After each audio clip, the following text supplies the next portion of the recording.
memberikan solusi, jawaban atas permasalahan yang muncul di sekitar satker atau satuan kerja Bapak Ibu. Kemudian yang ketiga, Bapak Ibu mampu mempraktekkan sebagai bentuk dari kesiapsiagaan fisik dan mental ketika negara ini dalam kondisi bahaya. Apakah bahaya itu karena bahaya ancaman dari luar maupun ancaman dari dalam. Nah, garis besarnya adalah semacam itu. Nah, ini dasar hukum Bapak Ibu, dasar hukum ini Bapak Ibu bisa baca sendiri nanti, tidak waktunya juga terbatas gitu ya. Kemudian ini schedule waktu yang akan kita lalui selama Bapak Ibu Latsar. Nah, ini modul-modul yang Bapak Ibu sudah baca dan ini ringkasan dari modul itu sebenarnya ini. Cuman kalau kita uraikan satu persatu terlalu panjang ya dan nggak cukup waktunya. Dan Bapak Ibu juga sudah membaca di modulnya serta mengikuti di MOOC-nya. Nah, wawasan kebangsaan. Jadi di dalam modul satu ini berisi tentang tiga hal ya. Yang pertama memantapkan wawasan kebangsaan, menumbuh kembangkan kesadaran bela negara, kemudian mengimplementasikan sistem administrasi negara. Nah, ini wawasan Nusantara baca sendiri Bapak Ibu, kemudian nilai-nilai bela negara. Nah, Bapak Ibu, ini cinta tanah air, kemudian sadar berbangsa dan bernegara, kemudian setia pada Pancasila, kemudian adalah berkorban dan kemampuan memiliki kemampuan awal bela negara. Nah, bela negara ini maknanya bukan sipil yang dipersenjatai, sipil dilatih PBB baris berbaris, kemudian dilatih menembak, pegang senjata untuk maju perang, tidak.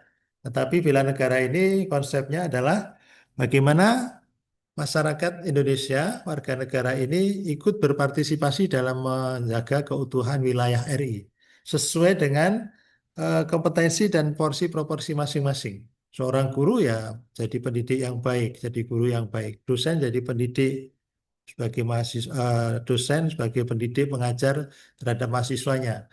Penyuluh ya memberikan penyuluhan kepada jamaahnya. Pegawai kantor yang memberikan pelayanan kepada para user atau para masyarakat yang membutuhkan pelayanannya dan seterusnya. Itu bentuk bela negara. Nah, ini eh, lewat saja ya.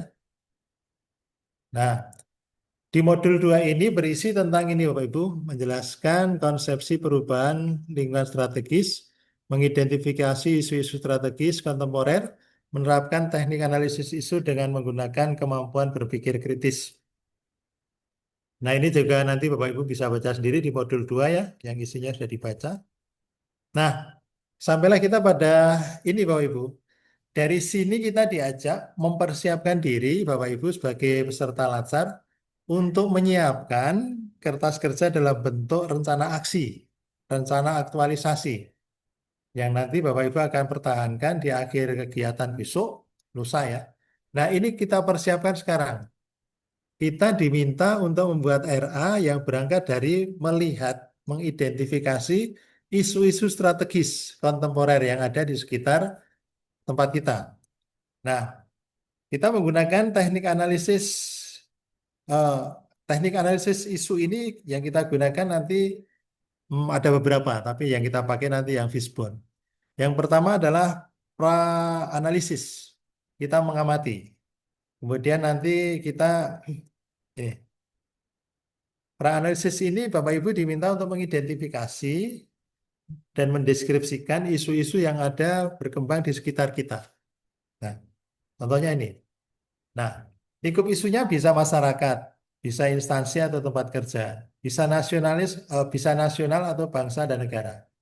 Nah, artinya kita bisa melihat isu yang ada di sekitar satelit kita, masyarakat kita, instansi tempat-tempat kerja kita, atau mungkin dalam kawasan skop yang lebih luas yaitu bangsa dan negara.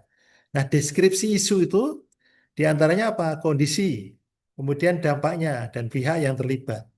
Kondisinya seperti apa? Masalah isu itu saat ini. Artinya masalah atau isu itu yang berkembang saat ini, bukan yang sudah lampau. Dan ini ada data dan faktanya, real, terjadi sungguhan, bukan asumsi, bukan persepsi, bukan katanya-katanya, tetapi memang benar-benar ada. Syukur didukung oleh data dan fakta. Kemudian dampaknya, Jika masalah atau isu itu tidak diselesaikan, akan terjadi hubungan kausalitas, akan terjadi hubungan sebab akibat yang berakibat kepada hal-hal yang lebih luas dan itu menjadikan permasalahan itu menjadi melebar.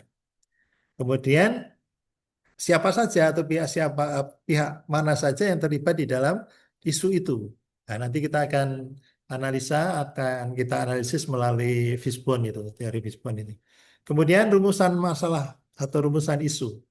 Itu kita buat dengan pernyataan negatif mengenai suatu isu yang ditulis secara singkat dan jelas dengan memuat fokus, ya, sentralnya apa, lokus atau tempatnya di mana, waktu terjadinya isu itu kapan. Nah, contoh rumusannya seperti ini, Bapak Ibu.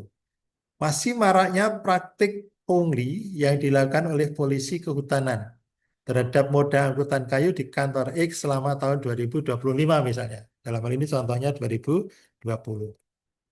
Nah, Bapak Ibu, apa yang kita analisis, apa yang kita identifikasi yang banyak tadi, misalnya kita seorang guru, itu mengidentifikasi masalah-masalah yang muncul, yang aktual di seputar madrasah kita itu apa saja.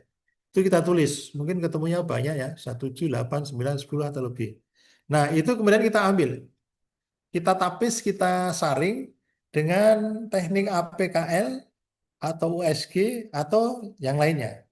Nah, APKL itu apa?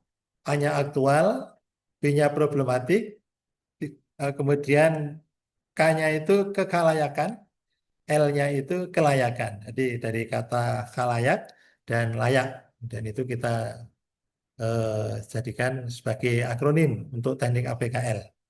Nah, yang tadi banyak itu, dari identifikasi apanya itu kita ambil 5 Bapak Ibu dengan APKL ini.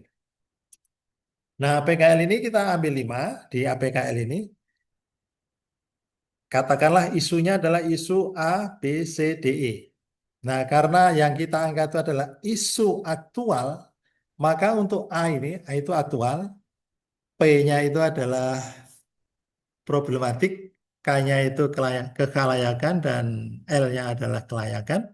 Maka untuk yang khusus yang aktual ini, Bapak Ibu, kolom aktual ini, itu harus benar-benar yang nilainya itu yang minimal aktual. Kita menggunakan skala Likert. Likert itu 1 sampai 5. 1 itu sangat tidak aktual. 2 itu tidak aktual. 3 itu sedang. 4 itu aktual. 5 itu sangat aktual. Maka karena yang kita angkat isu aktual, maka kita jangan menulis 3 ke bawah. Minimal 4. Ya. Di, di isu aktual itu, di A ini, minimal angkanya adalah 4. Yang menggambarkan bahwa yang kita angkat itu adalah isu aktual. Syukur kalau ada yang sangat aktual. Nah, untuk PKL dan untuk PKL-nya, PK dan L-nya bisa silahkan. Nah, kemudian setelah itu kita jumlah skor-skor ini. Jumlahnya 16, 15, 17, 19, 13. Setelah itu kita ranking. Peringkatnya terjadi pada yang D1, kemudian yang C itu 2, yang A itu 3. Nah, dari yang 3 itu kemudian kita ambil 3. Maaf, dari yang 5 ini kita ambil 3. Kita menentukan melalui kita ambil prioritas dengan pendekatan yang USG ini. USG itu apa? Urgensi, seriousness, kemudian growth. Artinya urgensi itu apa? Seberapa mendesak suatu isu harus dibahas, dianalisis, dan ditindaklanjuti. Seriousness itu apa? Seberapa serius suatu isu harus dibahas, dikaitkan dengan akibat yang ditimbulkan. Kemudian growth-nya itu seberapa besar kemungkinan memburuknya isu tersebut jika tidak ditangani sebagaimana mestinya. Nah, ini dari yang 5 tadi kita ambil 3. Nah, dengan USG tadi, dengan U, S, dan G itu kita kasih skor masing-masing dan kita jumlah. Nah, ternyata di sini isu yang paling paling aktual, paling mendesak dan sebagainya yang harus segera diselesaikan itu isu nomor 3. Nah, Bapak Ibu, karena ini nanti akan menjadi bahan rencana akhir, rencana aktualisasi Bapak Ibu, maka yang 3 ini nanti diskusikan dengan mentor Bapak Ibu.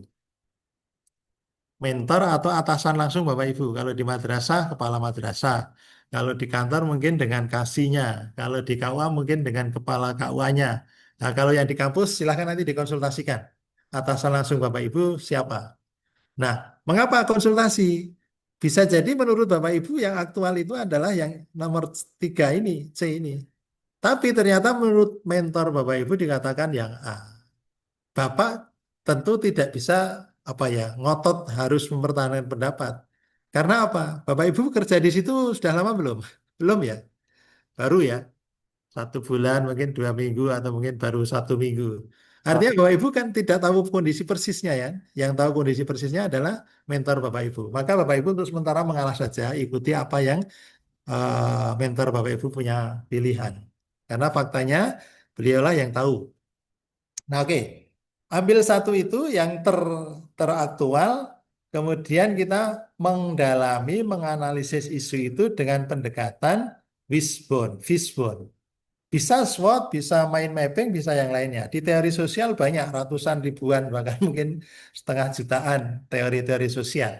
Tapi berdasar pengalaman secara empiris tentang eh, Latsar ini, yang dipakai fishbone. Kenapa fishbone? Karena selama ini yang dipakai itu kemudian yang dikenal oleh mentor penguji, karena pengujinya nanti bisa dari kampus, bisa dari struktural, dari Kanwil, dari Kemenang dan sebagainya. Mereka biasa dengan fishbone. Khawatir kita kalau Bapak Ibu pakai yang lain, kemudian mereka nggak familiar, kemudian kita dianggap salah gitu loh. Nah, nanti yang jadi repot kan Bapak Ibu juga. Nah, supaya nggak repot ya ini kan formalitas saja ya. Yang dipakai fishbone saja. Oke. Nah, yang satu tadi yang paling aktual, paling mendesak tadi kita ambil, kita masukkan di fishbone itu kan seperti ini, Pak. Gambarnya seperti ikan ini ya. Ini kalau dirangkai, fishbone itu apa tadi? Tulang ikan ya. Tulang ikan. Tulang ikan itu kalau kita lihat ada duri-durinya seperti ini. Nah, yang pertama yang kita ambil satu yang paling aktual, paling mendesak tadi, ini merupakan efek, akibat.